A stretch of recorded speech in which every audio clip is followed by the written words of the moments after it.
Buenas tardes. No me gusta nunca en las ponencias, conferencias que doy, usarme de ejemplo. Pero antes que se vaya el doctor Bonilla, yo quiero manifestar lo siguiente. Soy una mujer con discapacidad producto de un accidente de tránsito donde dos hombres en completo estado de ebriedad me volaron la pierna derecha y me reconstruyeron el brazo derecho. El Estado nunca me ha protegido, jamás. Los que me atropellaron se dieron a la fuga y mi familia ha tenido que sacarme adelante de múltiples maneras. A pesar de tener estudios universitarios, casi nunca he podido tener un trabajo con todas las condiciones laborales como debe tener una persona que goza de sus derechos. Por primera vez los tengo y por primera vez he dejado el CIS y he asumido el seguro de salud.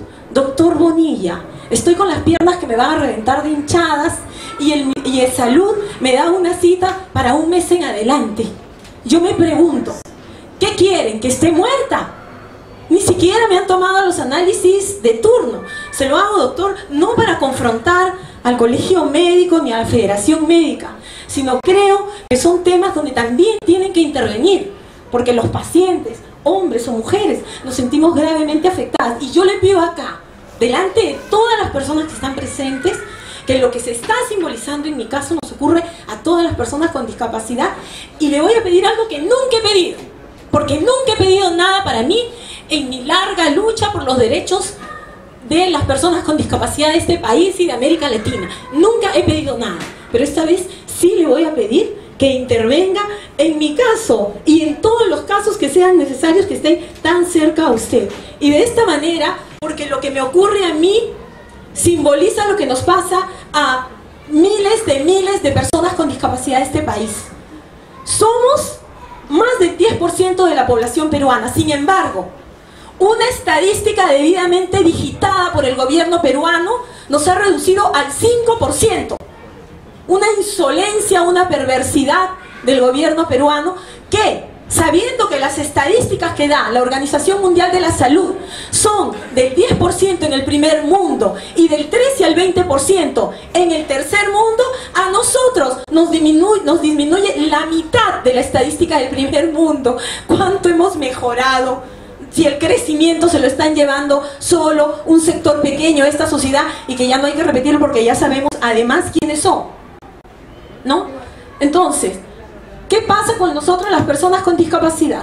Las personas con discapacidad solo, digamos genéticamente, entre comillas, son menos del 10%.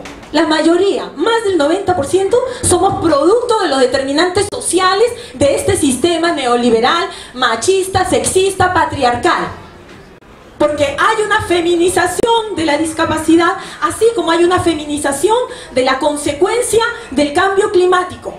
Y nosotras somos la consecuencia, somos consecuencia directa de esta pobreza, somos la consecuencia de la falta de agua, de la falta de desagüe, somos las consecuencias de las enfermedades virales, tropicales, somos la consecuencia de las enfermedades maltratadas, de los malos partos, somos la consecuencia de toda la discriminación posible, económica, política, social y laboral que hay en este gobierno.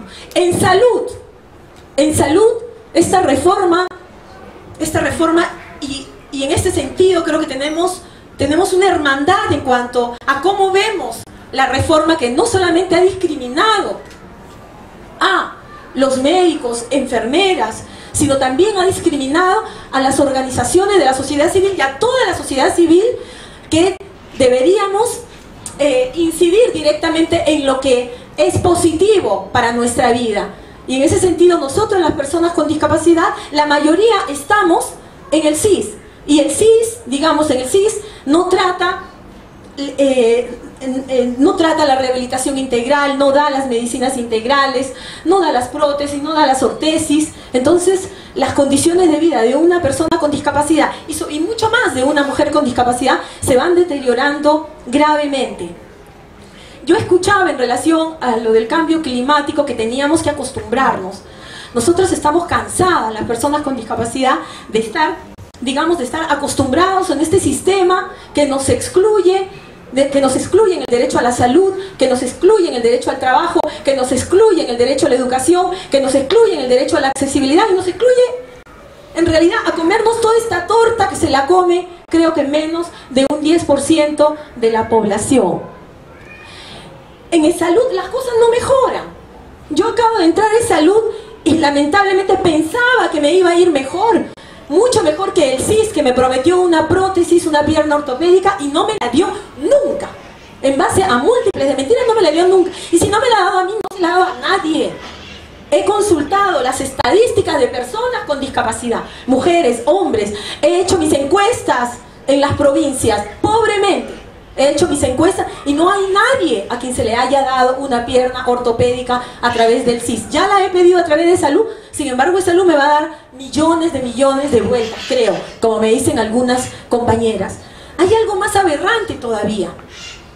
Y está que el Instituto Nacional de Rehabilitación, el único Instituto Nacional de Rehabilitación para los millones de personas con discapacidad que hay en este país, no trabaja con el CIS, no trabaja con... ¿Cómo es posible si mayormente las personas con discapacidad, el mayor sector está en los sectores de pobreza y extrema pobreza, el CIS, que es el seguro de los pobres, no trabaja con el único Instituto Nacional de Rehabilitación, que además está en Lima?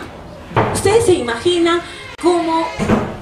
qué es lo que está ocurriendo con las personas con discapacidad de Loreto, de Puno, de Arequipa, de Piura y de todas las regiones de nuestro país. Solamente el traslado les encarece el tratamiento, o sea, trasladarse a Lima, y que encima en Lima tengan que pagar absolutamente todo.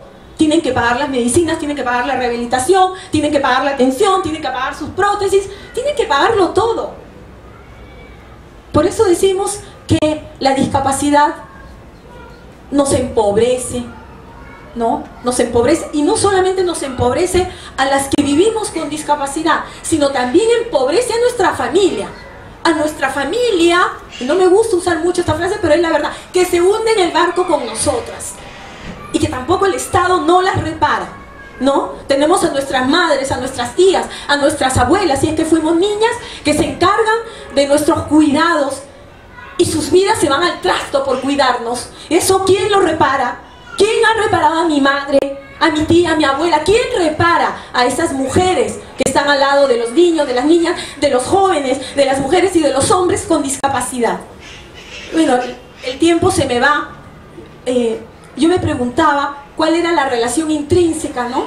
La relación intrínseca entre el cambio climático y nosotros. Pues bueno, todo lo que el cambio climático no va a matar, lo va a dejar con discapacidad. ¿Y quién se va a hacer cargo si ahora el Estado, así como estamos, que somos una consecuencia de lo que ocurre en la sociedad, y el Estado no se hace cargo de nosotros? ¿Qué va a pasar con los millones de millones que van a pasar a nuestro campo, el campo de las personas con discapacidad? Que déjenme decirlo, si la sociedad y el Estado no nos dan las condiciones para vivir dignamente las deficiencias que ellos han creado, ¿cómo vamos a aplaudir gozosamente y darle gracias a Dios de esta condición? ¿Por qué vamos a dar gracias a un ser divino de una condición que la vida nos, digamos, nos la menoscaba negativamente? Creo que hay una responsabilidad y creo que esa responsabilidad hay que asumirla. Yo de verdad que con todos los años que tengo no me he acostumbrado a la indignidad de vivir sin derechos, y creo que mis compañeros y compañeras con discapacidad tampoco se han acostumbrado, y que vamos a luchar por estas condiciones a las que el cambio climático también nos está sometiendo y nos va a someter, porque creo que nos va a dejar no solamente a nosotros, sino a toda la población mundial en una condición de menoscabo para siempre. Muchas gracias.